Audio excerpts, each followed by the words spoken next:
Chers amis, fidèles du Padre Pio, bonjour, mon nom est Jean Goyard et vous assistez au programme sur les pas du Padre Pio, où sont commentés chaque jour les fioretti de la vie du Padre Pio, dans lesquels on voit transparaître la doctrine catholique à chaque moment, à chaque instant. Aujourd'hui, nous allons voir dans quelles circonstances le Padre Pio autorisait de mentir. Il y a un piège dans ma question, et évidemment, parce que le Padre Pio mettait un point d'honneur à mettre en garde contre le péché en parole. Et il répétait toujours, la langue, c'est du feu qui peut incendier une forêt. Il ajoutait cette parole de l'Évangile. Les hommes rendront compte de toute parole vaine. Et vaine, ici, signifie chargée de malice.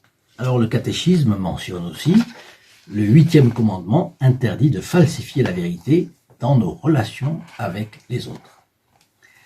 Notre capucin ne supportait pas le mensonge, même commis sous forme vénielle.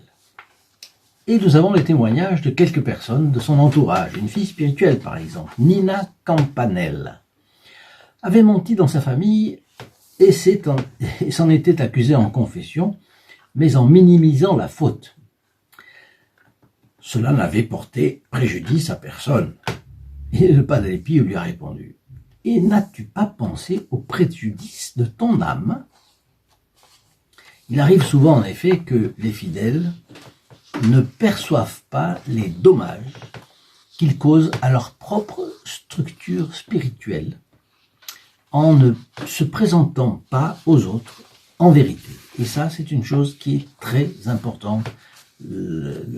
Cette attitude, disait le Padre Pio, est un refus implicite de construire au jour le jour une rectitude morale en profondeur qui consisterait à s'obliger à agir toujours dans ce sens. Autrement dit, ce qu'il demande, c'est pour être profondément chrétien, il fallait être toujours à la recherche de la rectitude morale la plus grande.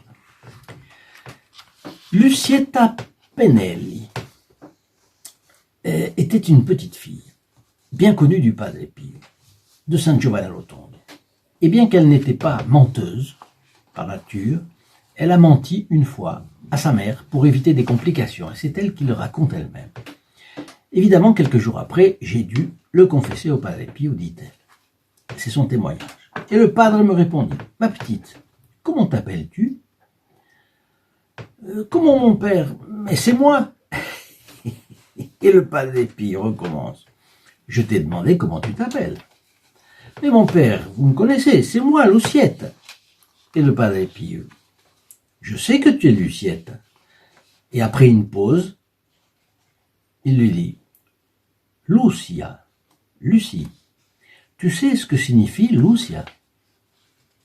Lucia signifie la lumière. Mais la lumière et l'obscurité ne coexistent jamais. Tu as compris, ma fille? Une erreur où il est possible de tomber quand on travestit la vérité, c'est de croire qu'un bien peut résulter d'un mensonge. Et voilà une autre fille spirituelle, Wanda Selak, d'origine polonaise bien entendu, raconte ceci. C'était pendant la Seconde Guerre mondiale. Je suis allé me confesser et je me suis accusé d'avoir dit un mensonge dans un bon objectif. Et le Padre Pio me répondit: faire le mal en vue d'un bien? Réfléchissez. Si je pouvais, par un mensonge, stopper cette guerre, la Deuxième Guerre mondiale, je ne commettrais pas ce mensonge. Et pourtant, pensez au bien que cela ferait. Nous changeons un petit peu de perspective avec ces conseils du Padre Pio. On sent que ça sert, hein? Bon. Même si un péché véniel n'interrompt pas notre amitié avec Dieu, il reste une offense contre lui et doit être évité à tout prix. Et encore plus par ceux qui ont choisi de suivre le Christ de plus près. Dans ce sens, une histoire des chroniques du couvent de San Giovanni Rotondo est très belle parce qu'elle montre la constance du Padre Pio dans cette matière. Au fond, c'est tout au long de sa vie qu'il suivait ce même conseil qu'il donnait aux gens. Et les chroniques du couvent disent la chose suivante. Hier, un homme de Florence, après s'être confessé avec le Padre Pio, a mentionné le père Agostino de Campolietto, un habitué de la maison qui s'était accusé d'avoir dit des mensonges. Donc c'est un père qui vient se confesser, il était habitué de San Giovanni Rotondo et il se vient se confesser au Padre Pio. Et il lui dit, mais c'est de vous mon père que j'ai parlé.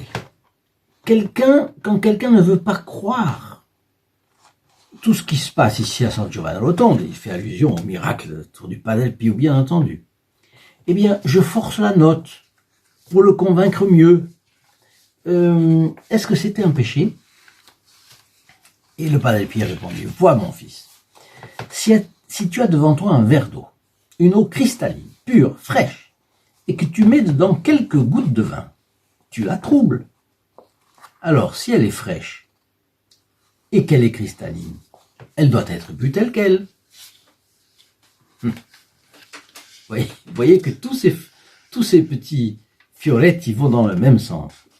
Le père Athanasius Leonardo de Teano, capucin, a passé quelques années auprès du Padre Pio et a laissé ce témoignage sur l'obéissance de Enrico Medi à son père spirituel. Alors voilà, Enrico Medi.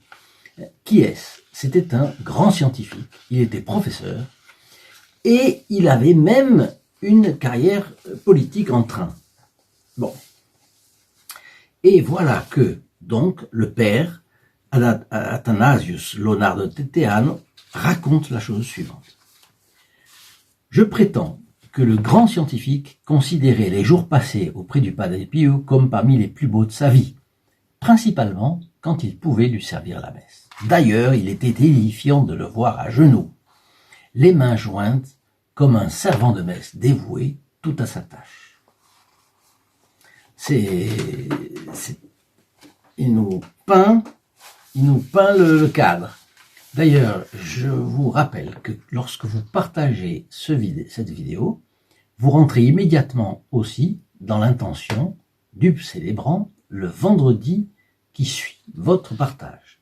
Et si vous partagez une vidéo par jour, vous aurez, ou une vidéo par semaine, vous aurez chaque semaine, évidemment, cette messe pour vous. C'est un cadeau immense, vous savez que ce sont les mérites infinis du Christ qui vous sont attribués par une messe, comme ça.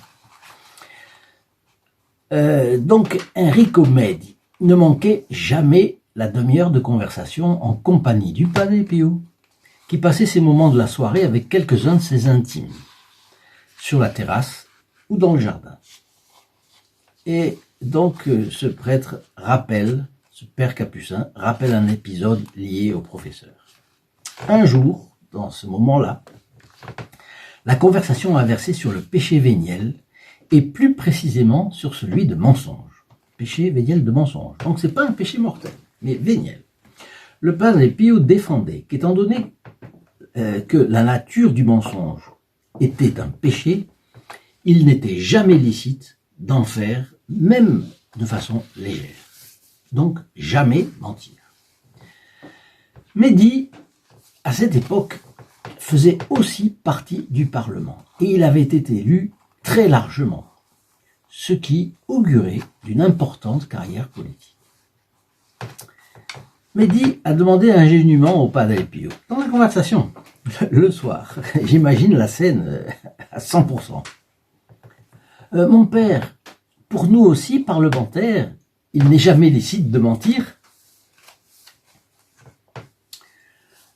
Le Padre Pio ne faisait exception de personne, c'est-à-dire il n'avait de favori ni de tête de turc. Et encore moins parmi les fils spirituels qui avaient choisi de le suivre sur le chemin de l'évangile. Donc, Enrico Medi, en plus, était un fils spirituel du Padre Pio. Réponse du Padre Pio. Et c'est justement vous qui me posez cette question. Il y eut un instant de silence absolu. Tous les yeux des participants regardèrent le professeur. Alors le professeur, qui mijotait dans le problème, reprend. Donc mon père, il me reste qu'à renoncer à la carrière politique. Et le Padre Pio réplique, et qu'attendez-vous pour le faire? Quelques jours après, Enrico Medi, sans aucune hésitation, présenta sa démission du Parlement. Chapeau, hein? Chapeau. Et ne vint à réapparaître sur la scène politique que lorsqu'il y eut des élections administratives à Rome. Je pense qu'ils entendent par élection administrative, en fait, dans la mairie, les élections au conseil municipal.